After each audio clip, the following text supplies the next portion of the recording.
Alright, YouTube, what's going on? Uh, Today is Thursday, January the 27th. So, not sure how many of you tuned in for the Harley reveal on the 2022 models. I was at our local dealership, seen the video, everything was cool.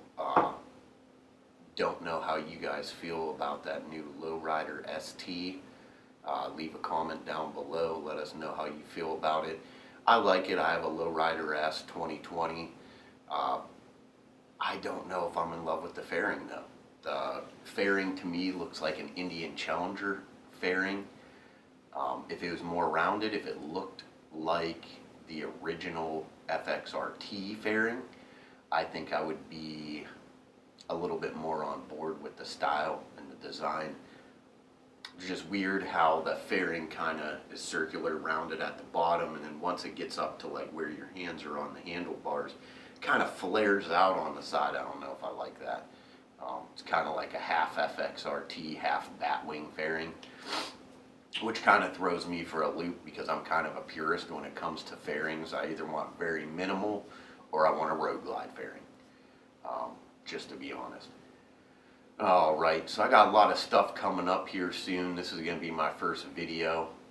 Very new to this, so bear with me here if this video is horrible, and we'll figure it out here going forward. Just wanted to start this video off in my house. Kind of had a little bit of an unboxing to do. Like I said, I have a 2020 Lowrider S. It's in the Barracuda Silver. Absolutely love that bike.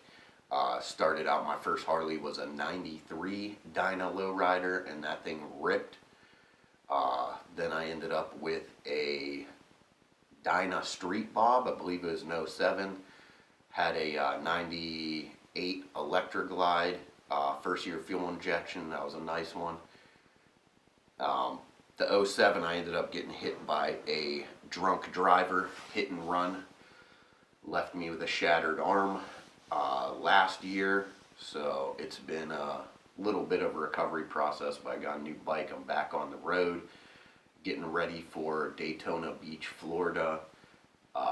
As you can tell by the name of the channel, I am Ohio resident, so we got about a little over 2 foot of snow here during the month of January, so I'm looking forward to get out, get on the road, get out to Daytona, enjoy some of the sunshine, see all the good people down there on their bikes. Hopefully there will be some stunts and some crazy stuff going on, so we'll definitely have to film a lot of content down there and get it up here for you. But this is the main reason for the video starting off inside my house. I ordered a new rear shock for the bike. Sorry for the light glare on there. Yeah, so it is a Russ Warnemount Designs, Walker Evans collaboration. I'm sure any of you who are into Harley Davidsons or into Dynas or in any kind of performance motorcycles know what the Russ Warnemount Designs monoshock is all about. So I just kind of wanted to open this up here. This is the RS-1, it's their monoshock. So once you open up this box here, got a little bit of paperwork. It looks like a couple stickers and your spanner wrench. No, it's also the instructions here.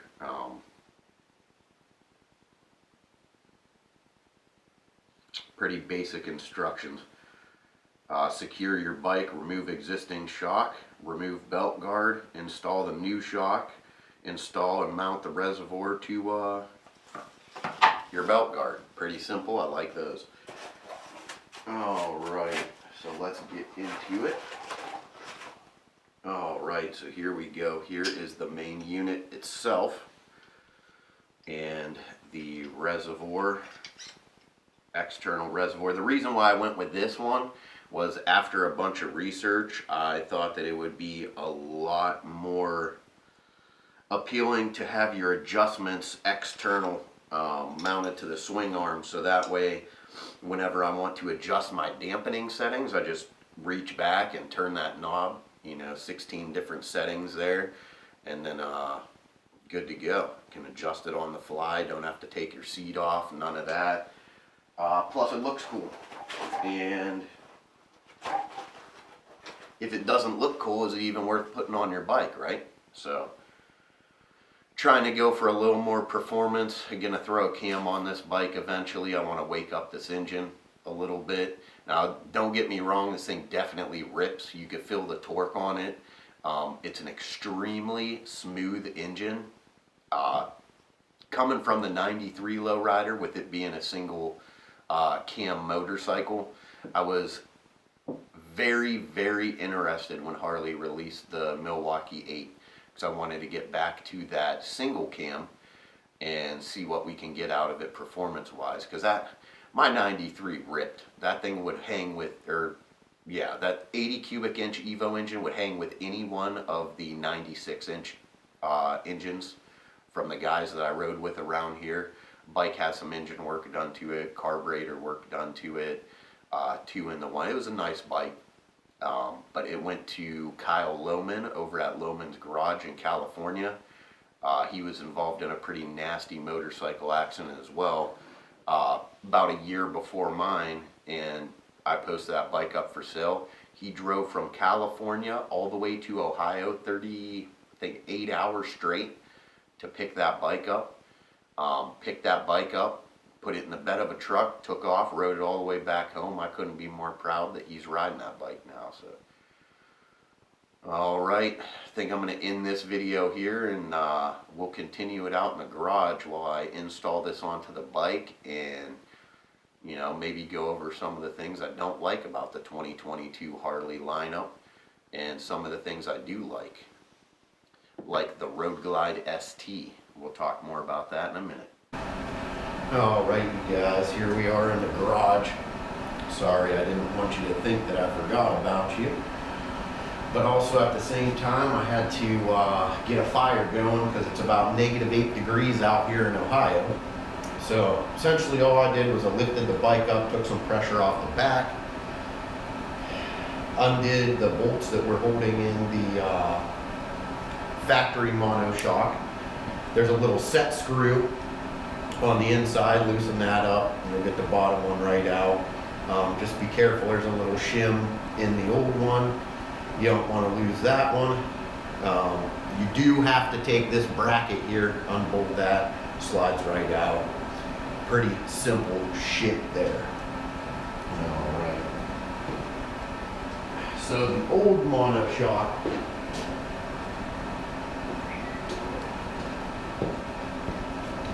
was this. Not the best. Anytime you needed to make an adjustment on anything, you're taking your seat off. Now the Fat Bob had the good one. The Fat Bob had the adjustable monoshock on the bottom right hand side. It was like right down here. Pretty nice setup. For some reason they decided not to do that on the Lowrider S. Don't know why, but we're gonna put in a better one and upgrade our suspension here. So I'm gonna get to it. I don't know how the sound quality is because I got the blower on my fan for my wood burner, so I can try to get some heat in here. It's probably about 32 degrees in here right now, so it's not too terrible compared to what we have outside. But yep, I'm just going to start working on this, get it all buttoned back up. I took a picture of what it looked like before. I'll take a picture of what it looks like after to compare it. Also on this bike, I'll detail some of the other things I have on here.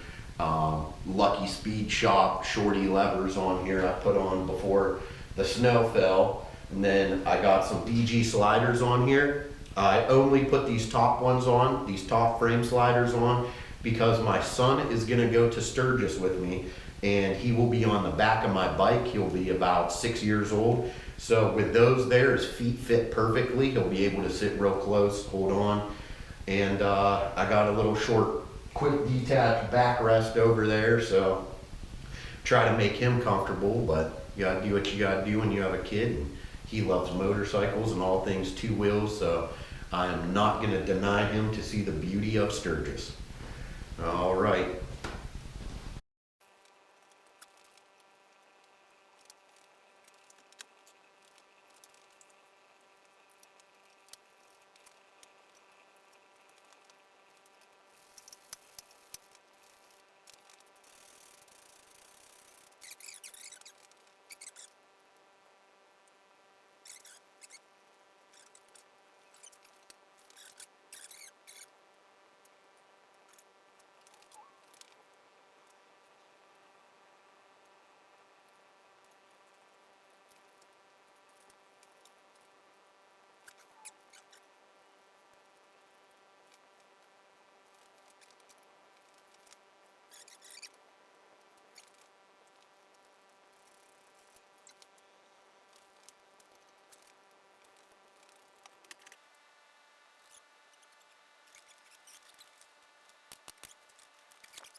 All right, you guys, so we're back from the garage. Got that new shock in. I'll run some B-roll of that, show you some pictures I took of the before and after. Man, gap is huge on that back fender. It's absolutely amazing. Sat on it, adjusted the sag, adjusted my preload, and then went through some of the settings. There's 16 positions on that shock, so I went through them. Ended up about 5 down from the firmest setting, and man, the amount of play on that, I can't wait to ride it. Can't wait for Daytona, so we'll get a lot of content there for you. So getting back to that 2022 Road Glide ST, mentioned before we left and headed to the garage. So I was watching a couple more videos, did a little more research on it here. I was under the impression that the ST was going to come with the Öhlins external reservoir shock system in the rear. So from what I found out, that is an additional add-on. So it is going to come with different rear suspension than the Road Glide Special. The Road Glide Special is going to have that normal kind of slammed look with the extended bags on them. A lot of people like that. This new ST, Road Glide ST, is going to have a 1-inch taller rear shock than the Road Glide Special. So it's going to give you more of a lean angle. It's going to give you a better kind of riding stance for that performance bike. It's also going to have the shorter saddlebags, which I prefer. So that way you can hit corners and carve a little bit better without worrying about ripping apart your bags. Also, the solo seat that they're putting on it, not sure how I feel about that, because the first thing I do is take that seat off and throw a Saddleman on, get a step-up seat on there, so you do have kind of a passenger area if you do want to ride a passenger, and then you're still sucked into the seat, and it has that back support for you on the bike. Also, another couple quick things about the bike: the Rockford Fosgate sound system. It's awesome. Gonna be an amazing speaker system on the bike, so looking forward to hearing that. Looking forward to taking a test ride on this bike. Hopefully as soon as the 2 foot of snow out here melts, I'll be able to get to one of our local dealerships and test ride one, get some video up for you, let you know how I feel about it. Also, they put some bronze color on the bike, so they're kind of taken from the Lowrider S and kind of trying to make this Road Glide and the Street Glide ST feel a little more sporty. So they threw the bronze colored rims on them, and they threw the bronze accents on the engine itself. I like it. Don't know how you guys feel about it, We'll see. Definitely liking this Road Glide ST a lot better than the Lowrider ST, but also you're almost $8,000 off in the price. The Lowrider ST, from what I've seen, is going to be coming in at around $22,000 plus tax and title.